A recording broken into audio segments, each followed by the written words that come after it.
I have been going through some transitions, not that kind. Transitions as a creative, transitions as a business owner, transitions as an individual. But this video isn't about that. I'll touch base on that perhaps in another video. I am going to be answering questions that were asked to me on my Instagram. If you're obsessed with coffee, like obsessed, like me, leave a comment down below. First question is from Cheyenne F. Sand. Shout out to Cheyenne. She's a wonderful model. She is asking how you do your reels so well. That's a very vague, broad question. I honestly don't think I'm the best at doing reels. I really want the audience to feel what it is I'm feeling with that particular piece of content. And the most important thing when creating anything, doesn't matter what it is storytelling. And it doesn't matter how big or small the story is. If you have a story to tell, then you can bring it out creatively with videography. So that's what I always try to focus on. I always try to have a point with each reel. So it's not necessarily the video quality. It's not necessarily the camera I'm using, the lenses I'm using, the color grade that I add on. It's really the message that I'm trying to send out. But thank you for the compliment.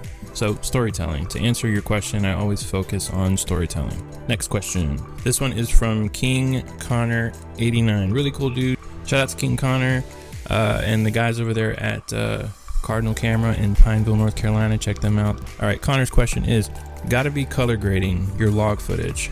It's so crispy. Thank you so much for the compliment. Color grading log footage is something that I'm still working on. It takes a lot of practice, especially with Sony, with S-Log. It's not the easiest to do, and there's a difference between color grading and color correction, and that was my mistake for a very long time. I was going for the color grade. So the difference is the color grade is how you want the image to look. The color correction is correcting the S-Log footage. You want to do your color correction first. You want to correct the S-Log footage. Make sure it makes sense. The temperature of the image is good. Make sure your blacks are good. Make sure your highlights are controlled. Make sure your skin tones look natural to start out with. Then you can go on to do a color grade. This is where you manipulate colors. This is where you maybe throw on a few S-curves, make the image look either more bright and airy or more contrasty. It's a lot of practice. Granted, it's gotten a lot easier with the new Sony cameras that have come out in the last couple of years. So I'm shooting with the A7IV, the A7R5, and the FX3, and they all have the 10-bit color. And I noticed a dramatic improvement when I started shooting with the Sony A7IV, because that offers the 10-bit color. I was shooting with 8-bit color for a long time, and I just struggled grading that footage. So yeah, just a lot of practice, making sure your color correction is on point, and then go ahead to your color grade. I hope that answered your question. I talk a lot. All right, next question. This one is from Anthony.x, aka Jill. Shout out to my homie Jill. What keeps you going? Ooh. Honestly, I didn't feel like I had a purpose in life until I hit the age of maybe 32, 33, which is when I started my photography hobby / career. I worked a lot of dead-end jobs. I was always working from paycheck to paycheck. I just felt like I didn't have much of a purpose in life. When I finally found what my passion was, that's when I felt like the opportunities were finally going to come. So what keeps me going is I'm very goal oriented. Every year I focus on a set of goals. I make sure that I achieve those goals, and I always am trying to learn new things, and I'm always trying to set the bar up higher. I don't want to say motivated, because motivation comes and goes, and it goes a lot more than it comes. I'm very goal oriented. It goes back to my insecurities. I felt like a loser most of my life. I just got tired of feeling that way. So what keeps me going is that I finally feel like I have a purpose. I'm very goal oriented. Putting those two things together makes me just want to keep going. It's not about achieving the goals. It's about the journey to those goals.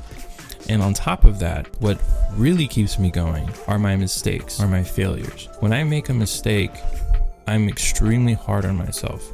With all that being said, finding a passion, finding a purpose is extremely important to keep going.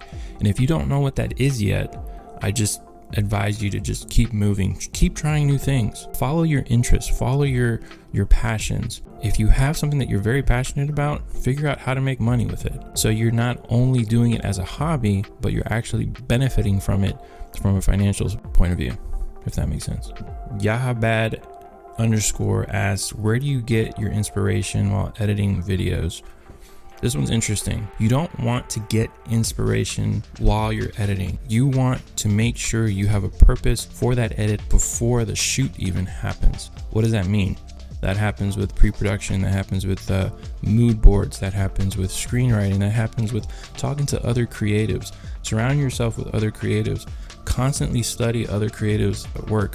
What I do is I'll sit and watch some of my favorite films over and over and over again. For example, the John Wick films franchise. When I look at them, they're a cinematic masterpiece when it comes to lighting, cinematography, the whole nine. The last, the Batman film that came out, that film to me was a cinematography masterclass. Everything was on point.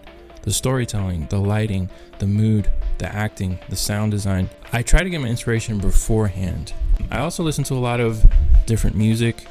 And I imagine myself making things to the music or narratives. I listen to a lot of motivational videos, and that is where I get my inspiration. So when it comes to the edit, I already know what I want to do. Try and find your inspiration beforehand.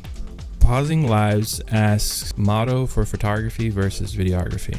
I do look at photography and videography extremely different with similarities. For example, if I want to do a photo shoot or go shoot some street photography, I can do that almost instantaneously with very, very little planning. Obviously, the more planning you have, the better the shoot's going to come out.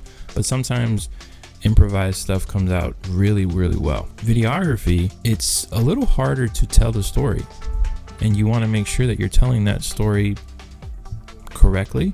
I feel like it's more, you have to be more thought out with videography. So if I had to choose a motto, photography will give you almost instant gratification. Videography, you're just gonna have to be a little bit more patient to get that gratification. The same as photography, but it's more of a lengthy process. But great question. Thank you for that one. Anyways, guys, I think I've talked for long enough. Thank you guys for listening. If you have any questions, I will do another video just like this. Comment below if you have any questions for me, anything specific. I don't care what it is, and I will go ahead and make another video on that if I get enough questions. So thank you. Don't forget to subscribe, like this video, and I will see you on the next one. Peace. Bro, I talked way too long.